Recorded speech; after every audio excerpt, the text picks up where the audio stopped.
हम देखेंगे impact of demonetisation and GST का एमएसएमई पर क्या प्रभाव हुआ। डीमोनेटाइजेशन मतलब नोटबंदी और GST goods and service tax का क्या इम्पैक्ट हुआ। नो डाउट जो हमारा एमएसएमई सेक्टर ने कंट्रीब्यूट किया है remarkable role maintaining consistent growth rate of our economics, consistent employment generation. लेकिन in despite of this thing, इन चीजों के बावजूद भी ये सेक्टर जो डीमोनेटाइजेशन और जीएसटी से काफी मतलब एडवर्सली इम्पैक्टेड हुआ है, मतलब बहुत बुरा इसका असर पड़ा इस सेक्टर पर। उसी को एग्जामिन आज हम करेंगे। जैसे ही जीएसटी या डीमोनेटाइजेशन लागू हुआ इस सेक्टर पर, वैसे ही इस सेक्टर को नंबर ऑफ डिफिकल्टी फेस करना पड़ गया। सबसे पहले इस सेक्टर को वो डिफिकल्टी फेस करना पड़ा, पेमेंट कैसे करें। डीमोनेटाइजेशन के कारण, जीएसटी के कारण कंप्लायंसेस कॉस्ट बढ़ गया और भी अदर ऑपरेशनल कॉस्ट बढ़ गया। कंप्लायंसेस कॉस्ट समझते हो सर? किसी भी रूल को फॉलो कराने के लिए जो कॉस्ट आती है जी, तो वो सब, और इसका जिसके कारण इसका ऑपरेशनल कॉस्ट बढ़ गया।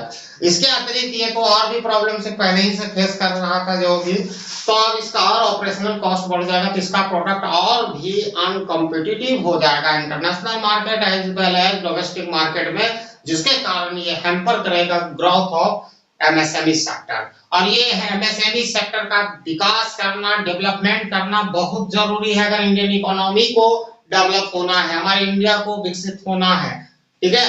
तो ये सेक्टर को काफी हुआ। और जैसा कि हम जानते हैं कि एमएसएमई जो ऑपरेट होता है इनफॉर्मल सेक्टर, जिसका रिकॉर्ड नहीं होता, और इस सेक्टर ज्यादातर मैंने क्या कहते हैं, most of our micro unit operate in informal sector, जहां पर मतलब आप कह सकते हो कि large number of people engage है किसमें, डेली बेज अर्नर। अब जैसे ही डीमोनेटाइजेशन हुआ तो उनको पेमेंट सैलरी की प्रॉब्लम हो गई, ठीक है, सैलरी की प्रॉब्लम हो गई। अगर सैलरी नहीं दीजिएगा, रोज खाने वाला रोज चाहिए। डेली बेज अर्नर का मतलब है कि आज काम करेगा, आज ही पैसा लेगा, और उसी से उसका चूल्हा कुकिंग होता है, खाएगा क्या। तो इस सेक्टर में नहीं दे पाया। डिमोनेटाइजेशन के बाद भाई कितना लंबा लंबा लाइन हुआ, खड़ा हुआ, वो आपको पता ही है।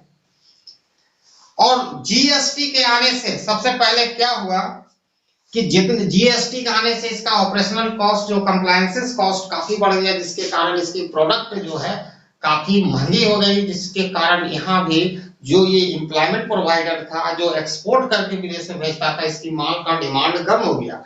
और जैसे ही डिमांड कम हो गया तो उसका बुरा असर तो पड़ेगा ही ना।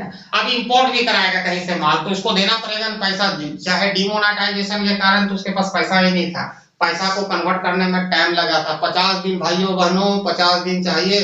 और यही तो बात होता था, जैसे उसको एक दिन भी लाइन में अपनी माँ को खड़ा किया था वो मार्केटिंग करने के लिए।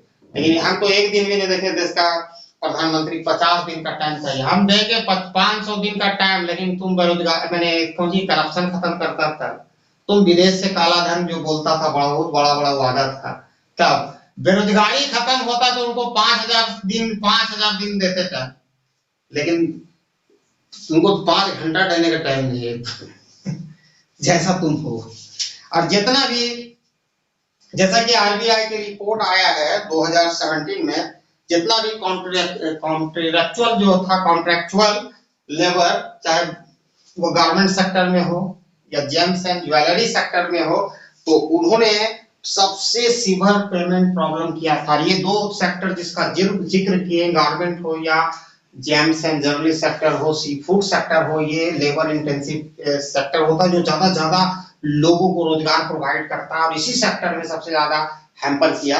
इसके मतलब एक तरफ जीएसटी या डिमोनेटाइजेशन बेरोजगारी बढ़ाने में भी कोई कसर नहीं छोड़ा, ठीक है।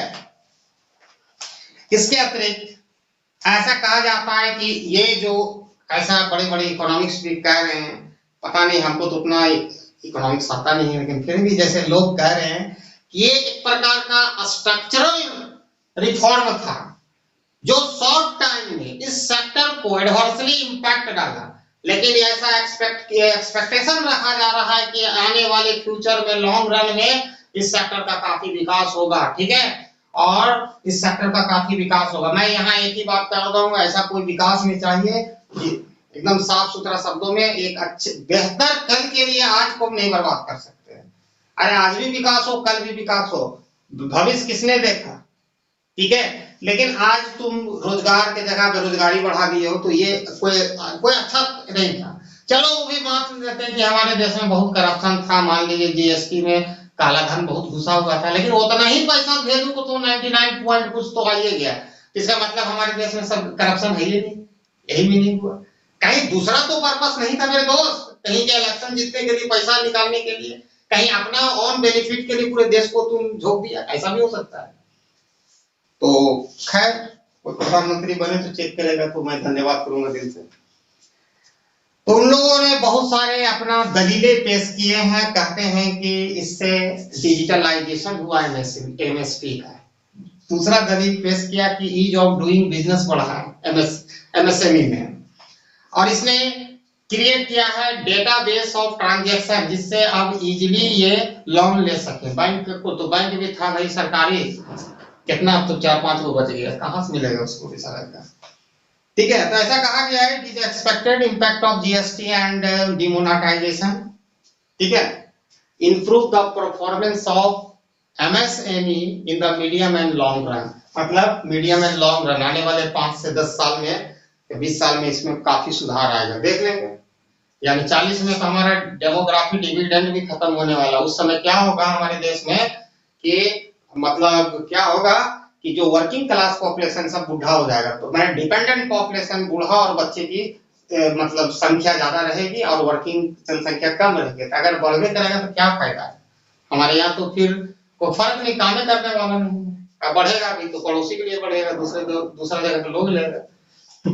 खैर